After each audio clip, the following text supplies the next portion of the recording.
안녕하세요. 네, 설 이후에 제가 여러분들 처음 뵙는데요.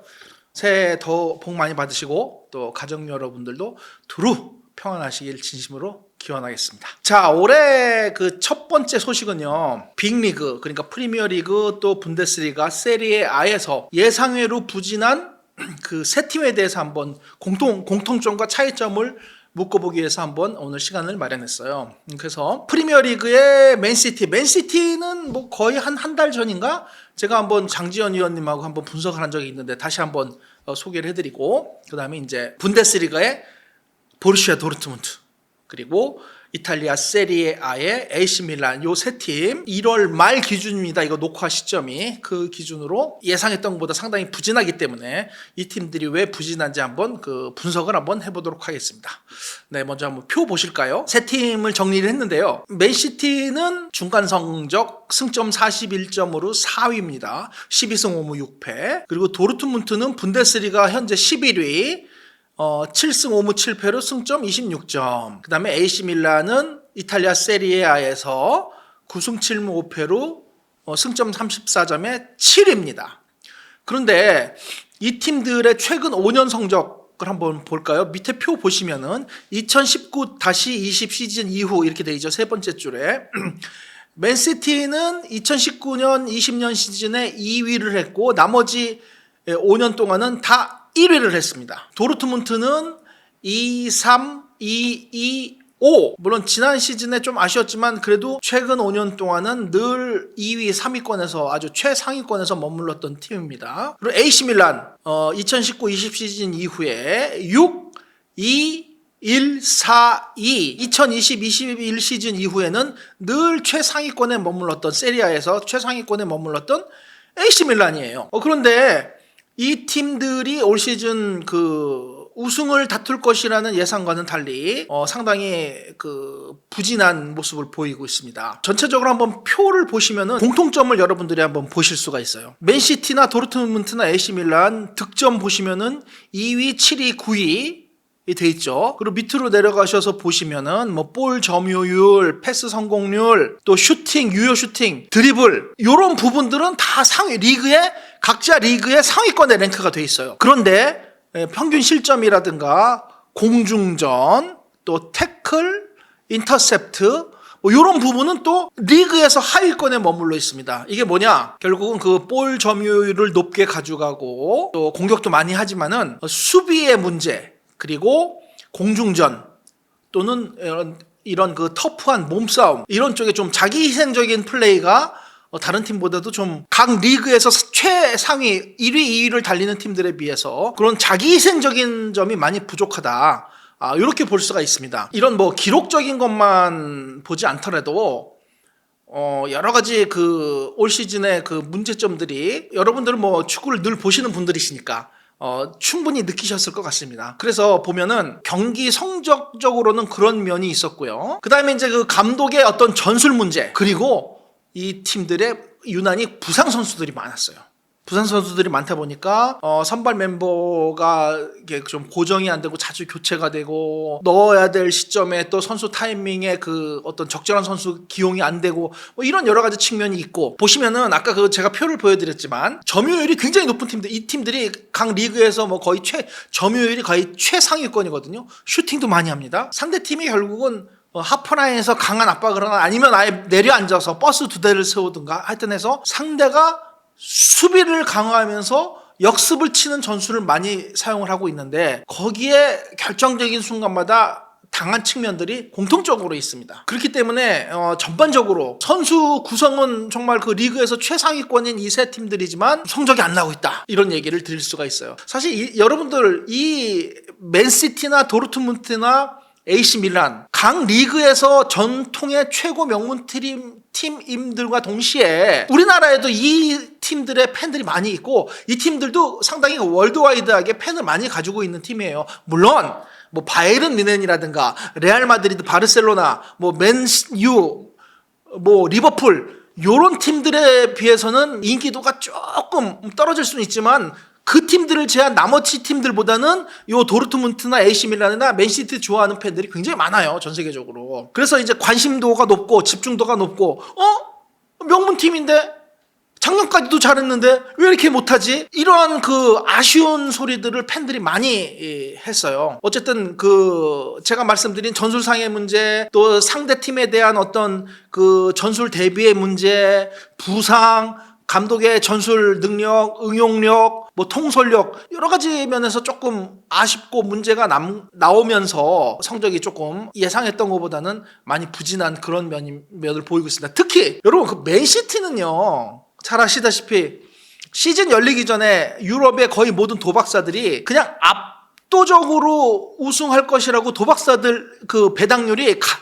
아마 지구상에서 가장 낮은 팀이었을 거예요. 아마 배당률이 1이 안 됐을 거예요. 즉 예를 들어서 내가 100원을 걸었을 때 배당률이 맨시티가 우승하면은 배당금으로 40원인가 50원, 그러니까 배당률 1이 안 돼서 0.3가 0.5밖에 안 나왔어. 이거는 이 정도의 배당률은요, 축구뿐만 아니라 야구, 농구, 뭐 아이스하키, 미식축구, 전 세계에 존재하는 모든 종목을 통틀어서 그 우승 예상에 대한 배당률이 가장 낮았던 팀이 올 시즌 맨시티였어요. 보통 미국에서 우승 예상을 하면요, 미국 30개 팀씩 있잖아요, 4대 리그 스포츠에. 보통 뭐 보스턴 셀틱스는 뭐 3대1, 뭐 4대1, 5대1, 뭐 7대1, 보통 요 정도의 우승 예상률을 보이는데 배당률, 맨시티는 1이 안 됐다니까요. 이건 그냥 깡패팀이다, 우승한다, 이렇게 생각을 했었는데 프리미어 리그에서 4위를 한다는 거, 세계 최고의 리그에서 4위를 한다는 것도 못하는 건 아니에요. 근데 팀이 맨시티이기 때문에 실망을 하는 거죠. 그러면 이제 이 세 팀이 올 시즌 어떤 루트를 걸어왔는지 한번 성적 그래프를 한번 보시고 또 이어가겠습니다. 자, 여기 지금 올 시즌 부진한 세 팀 순위 변동 그래프라고 나와 있죠. 보세요. 맨시티는 시즌 초반 한 10경기까지는 1, 2위, 거의 1위를 많이 했죠. 그러니까 거의 1위를 유지하다가 언제부터 꺾어지기 시작했냐면은 시즌 한 14차전, 15차전 요때 푹 떨어져가지고 6위, 7위까지 하다가 지금 이제 뭐 5위 정도를 유지하고 있었는데 4위, 5위. 저 15차전, 16차전 저 때 꺼지면서 그때 막 연속 무승 기록하고 그러면서 이제 한번 떨어진 순위가 다시는 정상권까지 못 올라오고 있고요. 보루시아 도르트문트 가운데 표 한번 보실까요? 보루시아 도르트문트는 시즌 초반 1, 2, 3, 4차전인가요? 네, 4차전에 한 8위로 떨어졌다가 이제 그때부터 8위에서 5위, 그 이후에는 8위에서 5위 쭉 거기서 오르락 내리락 했어요. 그러다가 시즌 16차전에 이제 드디어 10위까지 떨어져가지고 지금 뭐 10위, 9위, 10위, 11위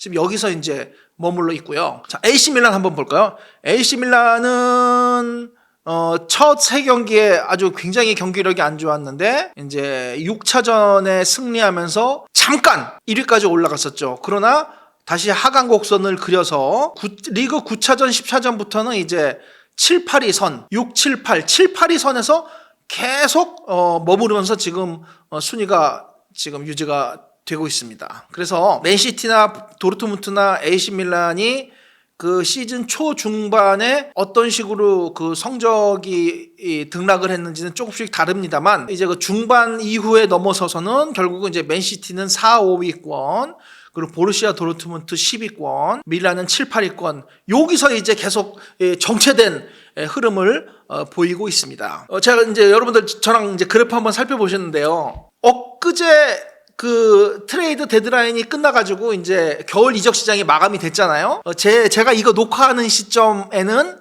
그 결과가 완전히 안 나왔기 때문에 그거에 대해서 말씀은 드리진 않겠습니다만 어쨌든 1월 말에 이제 겨울 이적 시장이 끝나서 어떤 새로운 또 모습을 보여줄 수는 있을 것 같아요. 그러나 오늘 저희가 테마를 잡은 이 세 팀이 2월, 3월 들어서 뭐 급격스럽게 반등하는 게 이건 뭐 제 내피셜입니다. 이 세 팀이 갑자기 팍 반등을 하거나 그러기가 당분간은 쉽지가 않아요. 왜냐하면은 부상 선수도 있었고 또 전술적인 문제 이걸 해결해야 되고, 그리고 상대 팀들이 이 세 팀을 만나면 저 팀 공격 강하지, 점유율 내줘, 오케이, 뒤로 물러나고 하프라인부터 압박을 하거나 조금 뒤로 물러나서 블록 쌓고 역습 때린다, 이 전술로 계속 나갈 것 같아요. 그러니까 이 팀들을 만나서 이 팀들이 비록 지금은 순위가 높지 않아도 강팀이기 때문에 특히 중요한 게 있잖아요. 뭐 양민 학살까지는 아니더라도 적어도 이 팀들이 상위권으로 치고 올라가려면 중하위권 팀들은 무조건 그냥 잡고서 올라가야 된단 말이에요. 한두 팀 잡았었는데 계속 중하위권 팀들을, 약팀들을 잡고 올라가야 되는데 이 약팀들은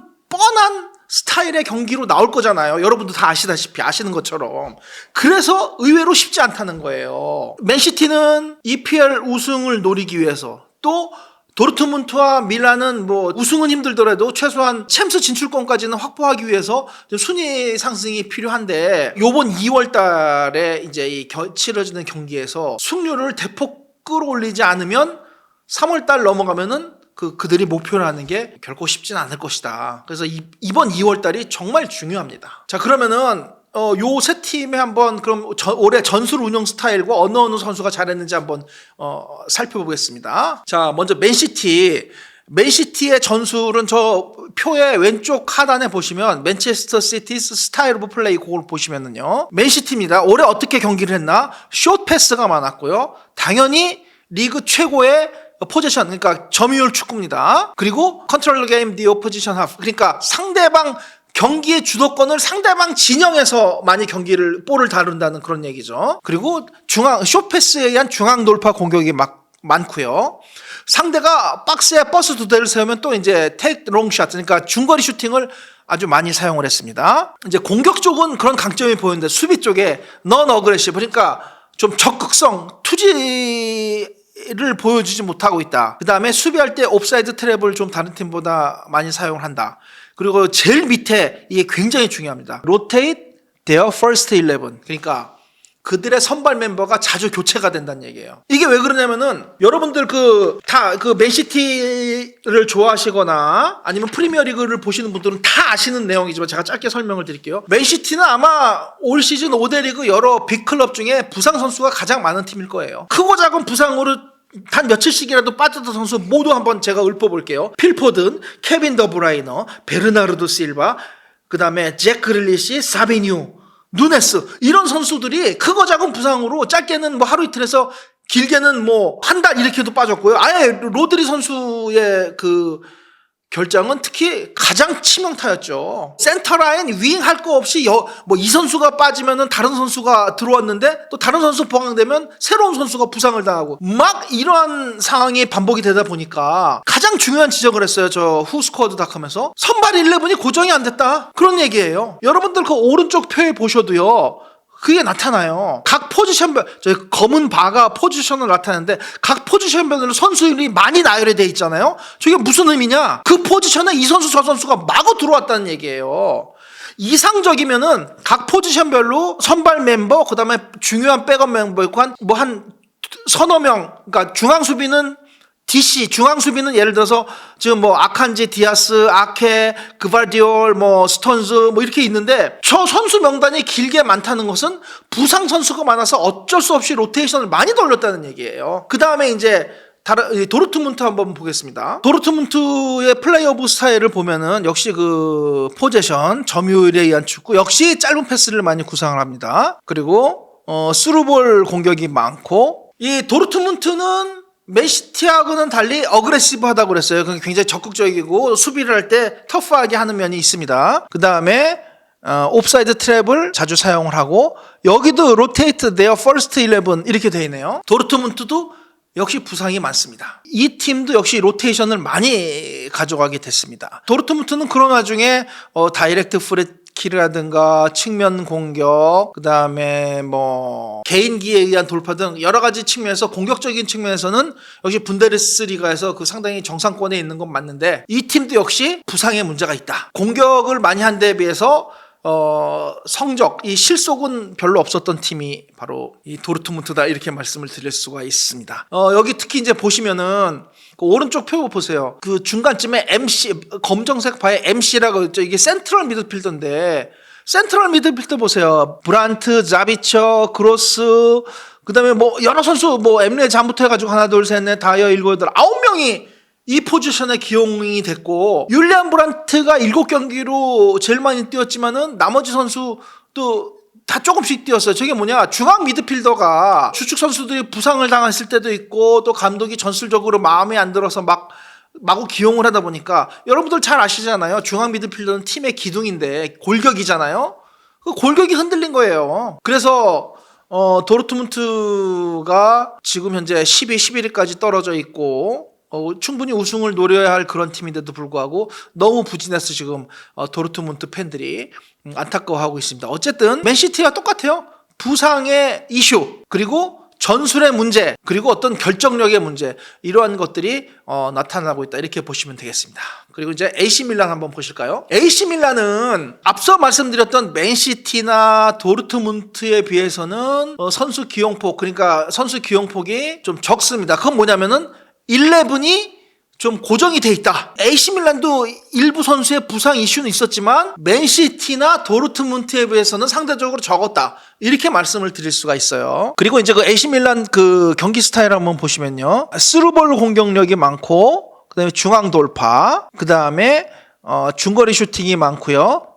역시 이 팀도 짧은 패스에 의한 점유율 축구를 구사하고 있다, 이렇게 보시면 되겠어요. 플레이 옵사이드 트랩도 자주 사용을 하고요. 보시면은 AC 밀란은 이 선수 기용, 오른쪽에 선수 기용폭 보시면은 역시 맨체스터 시티나 보루시아 도르트문트에 비해서는 좀 선수 이동폭은 좀 적은 편입니다. 적은 편이고, 특히 이제 그 DC가 이제 중앙 수비죠. 그다음에 DMC가 중앙 수비형 미드필더. 이 포지션에서 어떤 골격은 잘 갖추고 있는데, AC 밀란은 그 시즌 초반에 좀 굉장히 부진하다가 반등을 해서 올라왔습니다만 최상위권까지는 치고 올라가지 못하고 있습니다. AC 밀란 역시도 점유율에 의한, 짧은 패스 점유율에 의한 그런 세밀한 축구를 구사를 합니다만 상대의 그 카운터 어택에 역시 취약한 면을 자주 노출을 하고 있습니다. 이제 세 팀에 대해서 그 후스쿼드닷컴에서 어떤 전술 스타일, 강약점, 그리고 선수 기용을 어떻게 하고 있는지 그 선수 리스트를 이제 짧게 보여드렸는데요. 이 세 팀의 공통점은 아까도 말씀드렸지만 부상 이슈가 크다. 특히 AC 밀란도 부상 이슈는 어느 정도 있는데 도르트문트나 특히 맨시티에 비해서는 좀 적은 편이에요. 경기의 스타일은 이 팀들이 지난 몇 년 동안 꾸준히 해오던 경기 스타일을 유지하고 있어요. 상대방이 그거에 대해서 대응을 잘하고 나왔다. 그래서 상대의 대응에 대해서 적절히 맞대응을 하지 못한 게 아니냐. 이것은 결국은 그 감독들의 어떤 전술이나 용병 능력, 이게 조금 문제가 되는 것 같고, 특별히 그 펩 가르디올라 감독, 사실 세계 최상급 클럽 레벨에서는 거의 세계 탑 클래스의 감독인 건 분명한데 올 시즌에는 상당히 고전을 하고 있습니다. 사실 프리미어리그에서도 이제 오래 감독 생활을 하다 보니까, 또 맨시티가 지난 몇 년 동안 늘 프리미어리그를 그냥 압도적으로 우승을 하다 보니까 올 시즌에 그 프리미어리그 팀들이 맨시티와 펩 가르디올라 감독에 대한 대비를 상당히 잘 하고 나온 것 같습니다. 자, 이 세 팀을 응원하시는 분들이 우리나라에도 팬들이 많으신데, 그럼 올 시즌은 접어야 되나? 그건 아니죠. 축구는 여러분들 무슨 일이든지 일어날 수가 있어요. 어떻게 반등이 될지도 모르고. 그리고 사실은 제가 이 녹화 시점에 그 트레이드 데드라인이 마감이 안 된 상태였기 때문에 어떤 선수가 어떻게 보강이 될지는 사실 모르죠. 모르는 상태에서 말씀을 드리지만, 축구에서는 무슨 일이든지 일어날 수 있고요. 부상 선수 다 돌아오고, 또 지금 도르트문트는 또 감독이 어떻게 될지는 모르겠습니다. 교체 이슈가 또 있죠. 감독 교체 가능성도 있고, 부상당했던 선수들이 돌아오고, 그리고 이제 그 전술 코디네이터와 이렇게 협의해서 이 팀들을 상대로 하는 그 맞상대에 대한 어떤 새로운 전술 구사, 이런 것들을 좀 잘 하면은 반등을 할 가능성도 있습니다. 가능성도 있는데, 가장 중요한 건 이제 이번 2월 달을 잘 보내야 된다는 거죠. 2월 달에 정말 승률을 높여가지고 발판을 삼아야 돼요. 근데 2월 달에도 경기력도 예전처럼 별로 좋지 않고 성적 반등도 안 되면은 3, 4월 달 가서 이 성적을 뒤집기는 제가 보기엔 쉽지 않아 보이거든요. 정말 이 AC 밀란, 도르트문트, 맨시티 팬들 입장에서는 아마 올 시즌의 가장 중요한 시기가 바로 이 2월 달이 될 겁니다. 그래서 과연 맨시티가 반등을 해서 우승을 하느냐, 도르트문트나 AC 밀란이 우승은 힘들어도 챔스 진출권까지는 가느냐, 요거는 이번 2월 달에 달려있다. 충분히 우승을 노려야 될 팀이지만 예상보다 좀 성적이 부진한 팀들이 왜 이렇게 됐는지 한번 분석을 하는 시간을 가져봤습니다. 그렇지만 실망하지 마시고요. 시간은 남아 있습니다. 이 응원하시는 팀들은 열심히 더 응원하시면 되고요. 또 응원을 안 하시는 분들이라도 이 팀들이 워낙 명문 팀들이기 때문에 또 어떻게 반등하는지 그걸 또 지켜보시는 것도 재미있을 것으로 생각이 듭니다. 자, 그래서 오늘은 맨시티, AC 밀란, 도르트문트가 왜 부진한지, 이 팀들의 가능성은 어떤지 이러한 부분들에 대해서 한번 알아봤습니다. 여러분 감사합니다.